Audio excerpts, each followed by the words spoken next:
9 giugno del 2021 è una data che resterà nella memoria di Uccio Santochirico, giovane autore del carro in onore di Maria Santissima della Bruna, che anche quest'anno purtroppo non potrà compiere quel tragitto che accompagna da sempre il rituale della festa. Eppure quest'anno si nutrirà quella giornata anche del valore e del senso di un incontro speciale, quello con il Santo Padre. Vuoi raccontarcelo, Uccio? È stato un momento intenso ed emozionante, sia per come è arrivato, perché il direttore della pastorale sociale di Roma, della CEI, Don Bruno Bignami, mi ha chiamato in occasione dell'anniversario del progetto Policoro chiedendomi di consegnare, di fare, di produrre un oggetto da consegnare al Santo Padre.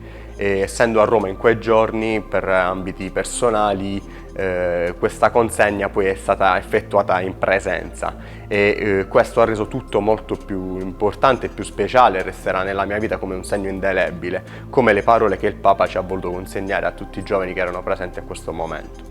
Sono parole che coniugano determinati verbi che guardano al futuro, all'impegno, allo sguardo verso l'altro. Assolutamente, me li sono segnati, me li sono sentiti scritti proprio addosso, nel vero senso della parola.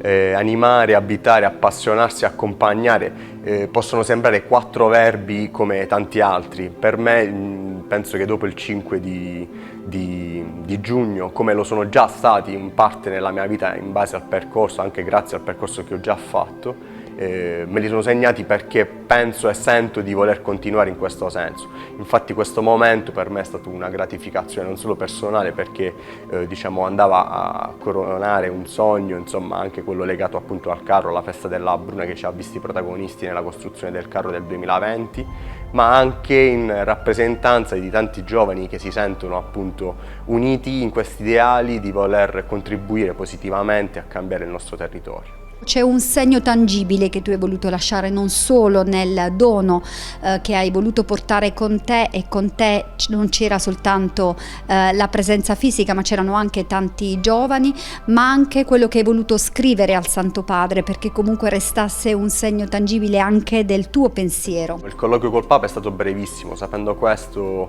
nel consegnare il San Giuseppe nell'anno dedicato a San Giuseppe, un San Giuseppe in terracotta interamente fatto a mano, che avesse il senso dell'accompagnamento al mondo del lavoro, quindi anche della parte artigianale e artistica, e ho voluto appunto trascrivere alcuni dei significati più importanti degli ultimi anni della mia vita, della vita che accompagno in questo territorio, ricca di impegno e di attenzione verso il prossimo, ma anche di contributi che raccontassero l'essenza e il segno. E da questo punto di vista, in particolare, l'esperienza anche legata all'artigianato sociale, piuttosto che l'impegno civico nel mondo dell'associazionismo.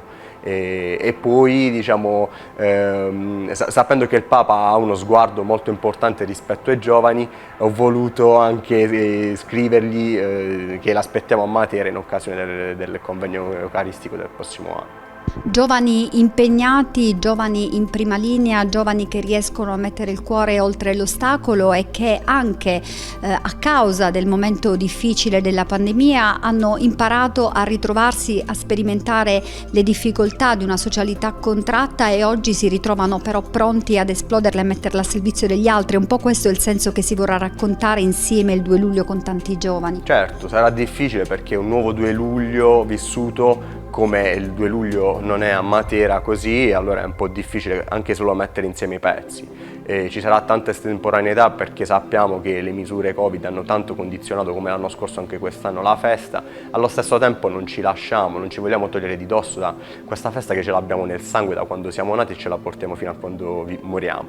E allo stesso tempo sentiamo il desiderio di far sì che non manchino i momenti di partecipazione collettiva, e su questo si può ancora costruire tanto.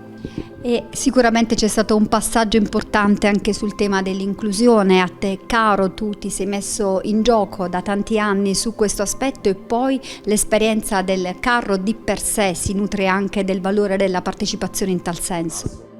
importante. Il carro è di per sé l'elemento della partecipazione collettiva, per come lo percepisco e per come ho maturato questa esperienza. Da questo punto di vista c'è stato uno sguardo particolare sia dal punto di vista dell'inclusione, con appunto l'inserimento di 6 ragazzi diversamente abili appartenenti alla cooperativa sociale Oltre l'Arte, che ha contribuito da questo punto di vista con una presenza molto importante, quasi il 50% della squadra, e dall'altra anche legata al tema che è tanto caro a Papa Francesco rispetto all'amicizia sociale e agli scarti, no? Lui parla sempre di periferie, no? E quindi anche tutto quello che si va a sviluppare in tal senso rispetto ha parlato di laboratori di fraternità, no? Dove appunto gli ultimi non sono appunto le persone da emarginare, ma gli ultimi sono il motivo, sono la chiave per superare anche le difficoltà che stiamo vivendo. Possiamo leggere questi segni tangibili in un carro che si intravede soltanto sul nostro sfondo e con alcune immagini anche di archivio per i particolari, però di fatto il lavoro non si è fermato.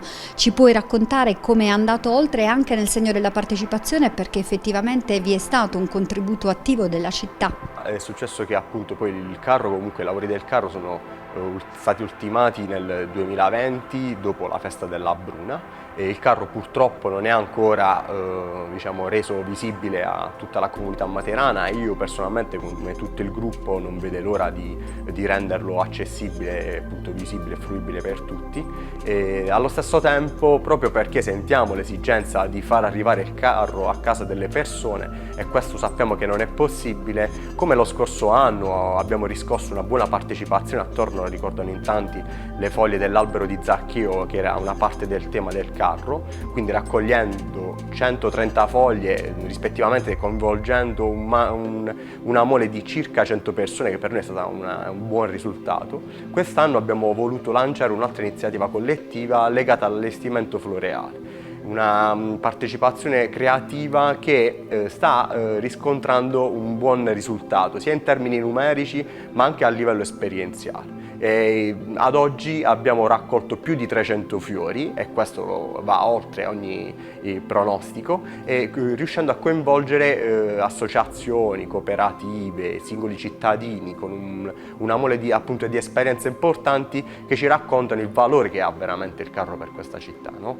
E diciamo, l'iniziativa durerà tutta l'estate per permettere a tutti, con calma, con i propri nipoti, con i bambini, nei campi estivi, negli oratori, di poter partecipare per allestire insieme il carro che speriamo possa sfilare il prossimo anno. E allora che 2 luglio sarà? Sarà un 2 luglio sicuramente diverso, pieno di significati da cogliere. Ci manca il 2 luglio che conosciamo, però allo stesso tempo sappiamo che per noi il 2 luglio non sarà mai un giorno normale come tutti gli altri.